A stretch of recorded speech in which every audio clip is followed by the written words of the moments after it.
ریان، کاشان، عروسہ اور نور یونیورسٹی کے کلاس میں بیٹھے اپنے پروجیکٹ پہ کام کر رہے تھے اور ارد گرد کچھ اور گروپس بھی موجود تھے۔ ارو ارو نازو نے کلاس کے دروازے سے ہی آوازیں دینا شروع کر دی تھی۔ یار اٹھو، کل کی ریمپ واک کے لیے تھوڑی سی پریکٹس کر لیتے ہیں۔ عروسہ کا بازو کھینچتے ہوئے نازو نے اپنے آنے کا مقصد بتایا۔ نہیں یار نازو پلیز، ابھی نہیں، تھوڑی دیر میں کرتے ہیں، بہت کام ہے ابھی۔ عروسہ نے اپنے بازو چڑھواتے ہوئے نازو کو ٹالنے کی کوشش کی۔ یار پچھلے 1 گھنٹے سے تم یہی کہہ رہی ہو، بس کر دو اب، اٹھ بھی جاؤ، ویسی ٹاپر ہو تم تو، تھوڑا گیپ کر لو گی تو کچھ نہیں ہو جائے گا۔ نازو نے اپنی ضد پہ قائم رہتے ہوئے دوبارہ عروسہ کا بازو کھینچنا شروع کیا۔ یار عروسہ چلی جاؤ تم، ورنہ اس نے تمہارا بازو جڑ سے الگ کر دینا ہے۔ ویسے بھی تم ہی کہتی practice makes a man perfect. Aroosa کے بولنے سے پہلے ہی کاشان نے اپنا مشورہ دیا۔ بالکل صحیح کہا، نازو نے بتیسی نکالتے ہوئے کاشان کی ہاں میں ہاں ملائی۔ ایک کام کرتے ہیں، ہم سب ہی چلتے ہیں، اس کے بعد پروجیکٹ وائنڈ اپ کر لیں گے۔ نور نے بھی مشورہ دیا جس پر ریان کے منع کرنے کے باوجود بھی عمل کیا گیا اور سب پریکٹس کے لیے چلے گئے۔ سب کے سب پریکٹس کر رہے تھے سوائے ریان کے۔ وہ سب ایک طرف کھڑا ہو کر سب کو دیکھ رہا تھا کہ اچانک سامنے کے منظر نے ریان سمیت وہاں موجود سب اسٹوڈنٹس کو ہنس ہنس کے لوٹ ہونے پر مجبور کر دیا۔ وہ شاید کسی کے کاسٹیوم کے کپڑے کا ٹکڑا تھا جو کاشان کی پینٹ کے ساتھ چپک گیا تھا این اس کے تشریف کے اوپر۔ وہ شاید بے دھیانی میں نیچے بیٹھ گیا تھا، تو وہ اسی طرح بڑے پروفیشنل انداز میں پریکٹس کر رہا تھا کہ سب کو خود پہ ہنستا دیکھ کر رک گیا۔ مگر وہ یہ جاننے سے قاصر تھا کہ اس کی شکل پہ ایسے کون سے لطیفے لکھے ہیں جو سب اس کو دیکھ کے ایسے ہنس رہے ہیں۔ عروسہ نے کاشان کو سب کے ہنسنے کی وجہ بتائی کے لیے آواز دی، مگر نور اس کے منہ پہ ہاتھ رکھ دیا۔ مگر تب تک کاشان عروسہ کی آواز پہ ان کی طرف متوجہ ہو چکا تھا۔ ہاں وہ یہ کہہ رہی تھی کہ بس بہت ہو گئی practice, let's back to the work, Noor نے بہانہ بناتے ہوئے کہا۔ کاشان کو سمجھ تو کچھ نہیں آئی، بہرحال وہ ان کے ساتھ چل پڑا۔ وہ جہاں جہاں جا رہا تھا وہاں اس کے پیچھے ہنسنے والوں کا مجمع تھا۔ کوریڈور میں سے گزرتے ہوئے اس کی نظر اچانک گلاس ڈور میں اپنے ایکس پہ پڑی تو اس نے سب سے پہلے ریان کی طرف خوفوار نظروں سے دیکھا، پر ایک نظر نور پر ڈالی اور آخر میں عروسہ کو دیکھا۔ خود پر کاشان کی نظر پڑتے ہی عروسہ نے کندھے اچکاتے ہوئے فوراً سے خود پر بری الزامہ کیا۔ اگلے ہی لمحے اس نے اپنی تشریف پہ چپکے کپڑے کو ہٹایا اور ریان کے پیچھے دوڑ لگا دی۔ 5 منٹ بعد ریان گراؤنڈ میں لیٹا ہوا تھا اور کاشان مزے سے اس کے اوپر بیٹھا ہوا تھا۔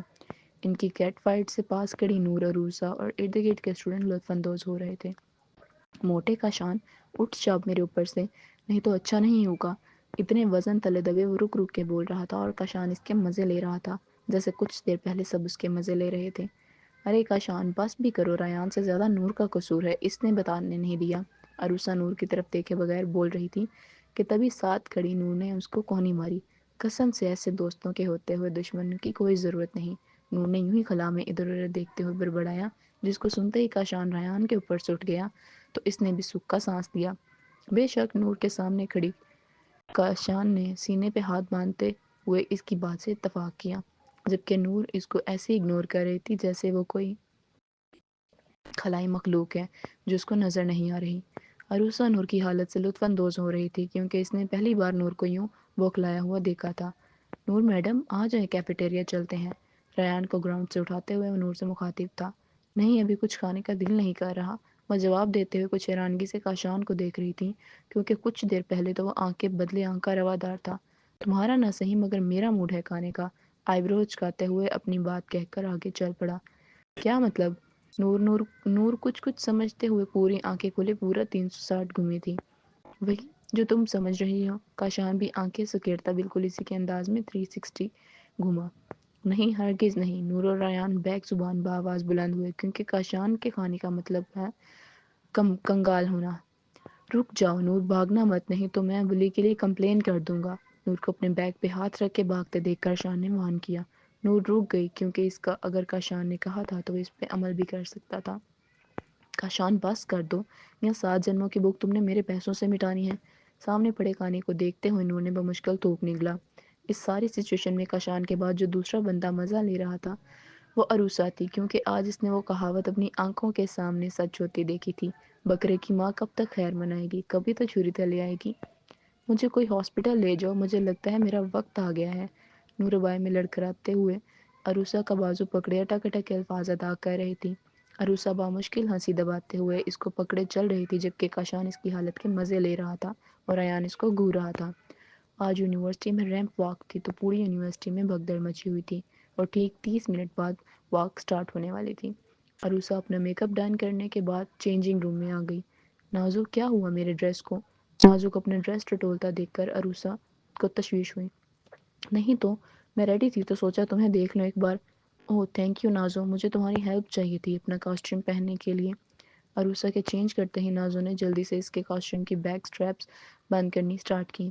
اس سنڈریلا کا پرنس کہاں ہے؟ نازو نے آئینے کے سامنے خود کو نہارتے عروسہ کو چھیڑا۔ ہاں پتہ نہیں، ہم نے تو ساتھ جانا تھا۔ عروسہ نے سنڈریلا کا کریکٹر چوز کیا تھا۔ ہلکا آسمانی فراک، بالوں کا جوڑا، کانوں میں سفید سرڈز، ہاتھوں میں آسمانی جالی دار گلوز، مناسب سا میک اپ اور پاؤں میں ٹرانسپیرنٹ ہیلز پہنے وہ کسی ریاست کی شہزادی لگ رہی تھی۔ نازو نے رپنزل کا کریکٹر، روحان نے سنڈریلا کے پرنس کا، کاشان نے الادین کا اور نور نے جیسمن کا کریکٹر کیا تھا۔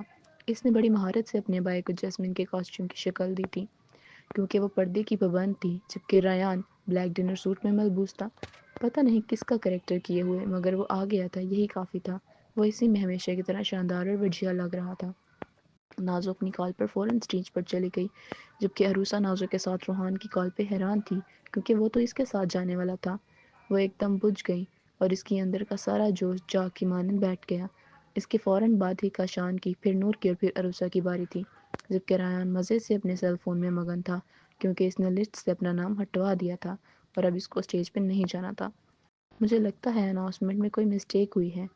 خیر کوئی بات نہیں، پارٹیسپیٹ تو تم نے اس کے ساتھ ہی کیا ہے۔ نہ تو موڈ ٹھیک کرو اور واک کے لیے ریڈی ہو جاؤ، ورنہ میں بلا مقابلہ ہی جیت جاؤں گی۔ نور نے عروسہ موڈ سی کرنے کی صحیح کی جس میں وہ کامیاب ہوئی اور اس کے مسکراتے ہی اسٹیج پہ چلی گئی۔